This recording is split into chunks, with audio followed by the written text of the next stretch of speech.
UPSC ने CET का है सिलेबस बदल दिया भाई। जो तारी डिमांड रहा कर दी ना कि भाई मैथ रीजनिंग का त्याग पत्र कर दो, मारपक होने होती मैथ इंग्लिश हिंदी में अपना जिक्के जिक्के दे दो, तो सिलेबस चेंज कर दिया है। ग्रुप डी का जो एग्जाम होना उसकी परीक्षा तिथि घोषित कर दी है, रिजल्ट की डेट भी घोषित कर दी है। सीईटी ग्रुप सी का जो रिजल्ट है वो तारा कदाना जो कही थी ना मैं 10 जनवरी तक होगा, उसकी भी रिजल्ट डेट है घोषित कर दी है, कद रिजल्ट आएगा। सारी की सारी खबर देख लो के कुछ है बढ़िया नु सुबेरा सुबेरा नु गाजर पाक का माहौल बनाया। देखो मैं तो ले भी आया तो हमने तो पूछा आया कौन नहीं, मैं तो ले आया गाजर पाक। ये देखो देखो लिया मैं तो बनवाएगी,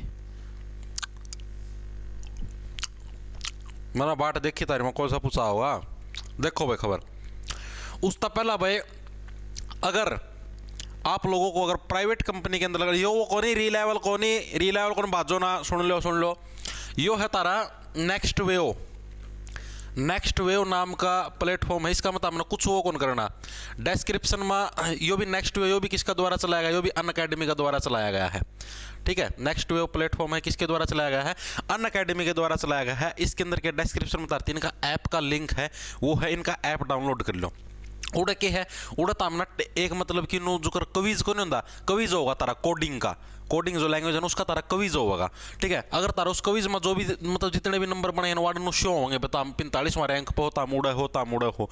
ठीक है, और अगर तो मतलब कि जो तारी जो कोडिंग जो कवीज होगा ना, अगर तारा उसमें अगर अच्छा रैंक है तो तामना प्राइवेट कंपनी के अंदर जॉब मिल जाए। प्राइवेट कंपनी आपकी जैसी ये रही HCL होगी, SAP होगी, सिंपल लर्न, ICICI बैंक, अगर ICICI बैंक में नौकरी लेनी तो भी अड़ते मिल जाए। स्केलर आपकी हेल्थ प्लिक्स ग्रो, मतलब ये सारी की सारी कंपनियां में किसी भी कंपनी का में है आपकी जॉब मिल सके। ठीक है, डिस्क्रिप्शन में लिंक है। नेक्स्ट वेव ऐप है अनअकैडमी के द्वारा शुरू कराया गया नया प्लेटफॉर्म है। पहली जो खबर है अपना चैनल पर चल रहा है। ठीक से प्राइवेट कंपनी का नौकरी लेनी है सीधी मिल जाए, सिर्फ टेस्ट दो, कोई रुपया नहीं लगा, फ्री ऑफ कॉस्ट है। टेस्ट दो, टेस्ट में अच्छा रैंक ले आओ, अच्छा स्कोर करो। जो इसके 45 नंबर आए हैं तो भाई इसका मन लिख रखा है भाई आप वेटिंग लिस्ट में 45वें नंबर पर हो। ठीक है, मतलब आपसे पहले 45 जने और हैं, उनका अगर कंपनी में सिलेक्शन होता है उसके बाद फिर आपका होगा। तो इस डालता तब भी चेकआउट हमारे इसको डिस्क्रिप्शन में लिंक है, नेक्स्ट वेव नाम का ऐप है। खबर देखो खबर क्या है आपकी, आयोग भर्तियों का कैलेंडर भी जारी करेगा ताकि इच्छुक उम्मीदवारों को एडवांस में जानकारी रहे। पहली बढ़िया खुशखबरी तो यह है चेयरमैन साहब ने बड़ा अच्छा काम कर दिया है कि क्या है कि HSSC वाले हैं अब भर्तियों का कैलेंडर भी जारी करेंगे ताकि जो बच्चे हैं उनको एडवांस में पता चल गया। जैसे सेंट्रल गवर्नमेंट के अंदर होगा ना अभी CHSL का एग्जाम होगा, अभी CGL का होगा, अभी उसका होगा, तो HSSC वाले भी अभी इसी तरीके से है आपका कैलेंडर जारी करेंगे। आपका CET का एग्जाम इस महीने में होगा, आपका जो मेंस एग्जाम है इस महीने में, प्री इस महीने में, वो सारा होगा। ग्रुप डी के लिए CET फरवरी 2023 में नहीं होगा, मार्च में करवाने पर विचार है। ग्रुप डी खातर जो CET है वो फरवरी 2023 में नहीं होगा, मार्च में होगा। मार्च का में भी कौन होगा, अप्रैल का में होगा, जाके देख लियो। मार्च में बड़का ये पेपर है, स्कूल खाली कौन पावा, अप्रैल का में जाके होगा।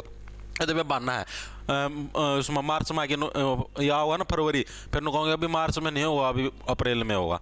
अप्रैल मई में होने की संभावना, अप्रैल मई में 100% होगा CET ग्रुप डी, उसकी टेंशन ना लो। ठीक है, अब क्या गया है उन्होंने कहा कि आयोग ने प्रदेश सरकार से कहा कि आयोग को स्क्रीनिंग टेस्ट के लिए अपना सिलेबस स्वतंत्र तौर पर तैयार करने की छूट दी जाए। ठीक है, ये जो अगर स्क्रीनिंग टेस्ट होगा ना भाई, जो पटवारी ग्राम सचिव का खातर जो पेपर हो, जो भी CET क्वालिफाई करेंगे उनके लिए सिलेबस है वो HSSC वाले खुद तैयार करेंगे। उसके अंदर क्या है, प्रदेश ने आयोग सरकार से लिखित में भेजा जिसमें 75% है जनरल नॉलेज और 25% हरियाणा से संबंधित सवाल पूछना जरूरी किया हुआ था। अध्यक्ष ने कहा कि इस संबंध में मुख्यमंत्री मनोहर लाल के प्रधान सचिव के साथ बैठक हुई, भविष्य में ग्रुप लिखित परीक्षा के स्वतंत्र तौर पर प्रश्न पूछ सके। मतलब कि बाग का जो भविष्य में आपकी जो ग्रुप C और D के पदों पर जो भर्ती परीक्षा होगी ना उसके अंदर आयोग वाले स्वतंत्र रूप से प्रश्न पूछ सके, मतलब जिनकी कोई लिमिट नहीं है। जो कर पहला को नहीं आया करते 2% मैथ के पूछ लिए, 5% रीजनिंग के पूछ लिए, 4% उसके पूछ लिए, मतलब कि वो नु कहूँ भाई अनफिक्स भाई मारते नु छूट दे दो भाई, हम लोग अनफिक्स तरीका कुछ भी पूछ लेते हो। साफ दे रखे है भाई 75% जनरल नॉलेज, 25% हरियाणा से संबंधित सवाल। ये 25% हरियाणा, 75% जो जनरल नॉलेज है इसका मैं कुछ भी पूछ लो है नुको आयोग अपनी मर्जी से पूछेगा। आयोग अपनी मर्जी था क्यों पूछेगा भाई, उसका मैं डंगसर का जो NT पेपर लिया था ना, बेस्ट पेपर था, सुथरा पैटर्न था ना, कोई और लफड़ा था भाई। इसका पेपर में 10 मैथ के सवाल आ गए, इसका पेपर में 2 आएंगे, जमा 1 नंबर का पेपर था। इसे पेपर होना है तो मतलब कि HSSC के अंदर बहुत अच्छा सुधार हो जाए, बालक पूजा करेंगे HSSC की जैसा काम हो जाए। तो उसका पास कि भर्ती कैलेंडर और सिलेबस विज्ञापन के साथ ही जारी किया जाएगा चेयरमैन साहब ने क्या कहा, ग्रुप सी और डी के पदों के लिए भर्ती कैलेंडर जारी करें। इस कैलेंडर के साथ ही पदों के लिए लिखित परीक्षा का सिलेबस भी विज्ञापित किया जाएगा ताकि इच्छुक उम्मीदवार समय रहते तैयारी कर सके। लिखित परीक्षा सामान्य तौर पर विषय के बारे में लगभग 70% प्रश्न पूछे जाएंगे। जो आगे जो पेपर होगा उसका मैंने समझो मेन्स होगा ना, 100 में तो 70% प्रश्न आपका एग्जाम तक संबंधित होंगे। ठीक है, जो ग्राम सचिव पटवारी है तो पटवारी से संबंधित 70% प्रश्न, 30 प्रश्न आओगे आपके मैथ रीजनिंग इंग्लिश के बैस जिक्के जाके उसमें सब आएगी। ठीक है, जिस पद से भविष्य जुड़ा हुआ है उन्होंने बताया कि शेष 30% सवालों में से कुछ सामान्य ज्ञान, 2-4 प्रश्न हरियाणा से जुड़े पूछे जाएंगे। उन्होंने बताया कि ग्रुप सी और ग्रुप डी के पदों के लिए चयनित होने वाले उम्मीदवारों को उस विषय से संबंधित ज्यादा जानकारी होनी चाहिए जिस विषय के लिए उसने पेपर दिया है। आगे बात समझना, पहली चीज तो यह होगी, पहली चीज की है तारा सिलेबस बदल गया है। 70% प्रश्न तारा एग्जाम तक संबंधित पूछे जाएंगे, सब्जेक्ट तक संबंधित पूछे जाएंगे। 30% का आपके हरियाणा जिक्के भी आएगी, मैथ इंग्लिश हिंदी ये भी आएगी। ठीक है, पहली चीज यह क्लियर होगी। ये ग्रुप सी के पद आएंगे। ठीक है, ग्रुप सी और डी के पदों का भरने का फैसला सीईटी के माध्यम से, ये कुछ है ही नहीं।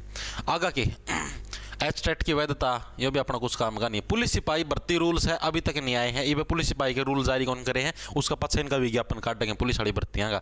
ग्रुप डी के पदों के लिए सीईटी फरवरी में नहीं होगा, मार्च में करवाने की सोच रहे हैं। चेयरमैन साहब ने कहा कि अभी एनटीए के साथ बात चल रही है और मार्च में सीईटी कराने के लिए है सोच रहे हैं, लेकिन मगर अभी फाइनल नहीं हुआ। मार्च में भी कौन बताना रहा, मन कर दिया फाइनल तारा, अप्रैल में हुआ भी कौन नहीं हुआ। ठीक है, तो ये तारीख खबर थी और इसमें फालतू का और इसमें चौंचला करने की कोई जरूरत को नहीं, पढ़ी क्या टाइम खराब करने की कोई जरूरत नहीं है।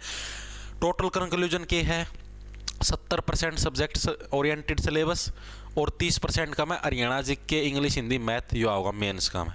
ठीक है, ग्रुप डी का पेपर तारा फरवरी में को नहीं हुआ है, मार्च का इसमें लिख रखा है, मार्च में भी को नहीं हुआ है, अप्रैल में ही मजा आएगी होगा। ठीक है, दो चीज़ होगी क्लियर। तीसरी चीज़ हरियाणा पुलिस की भी भर्ती आओगी, ये सर्विस रूल को नहीं आए हैं, टेंशन ना लो, मेंस का में हरियाणा पुलिस की भर्ती भी होगी। तीसरी चीज़ होगी क्लियर। और चौथी चीज़ क्या थी, कैलेंडर जारी करेगा एचएसएससी आगे जो भी भर्ती होंगे उनका खातर। ठीक है, सीईटी का जो रिजल्ट है वो अगले हफ्ते के अंदर आएगा, इस हफ्ते के अंदर नहीं आएगा। ये बात भी इस अखबार का मैं नहीं, एक और अखबार है उसका मैरी है, सीईटी का रिजल्ट अगले हफ्ते के अंदर जारी होगा, यानी कि 15 जनवरी तक है सीईटी का रिजल्ट आने की संभावना है। आगे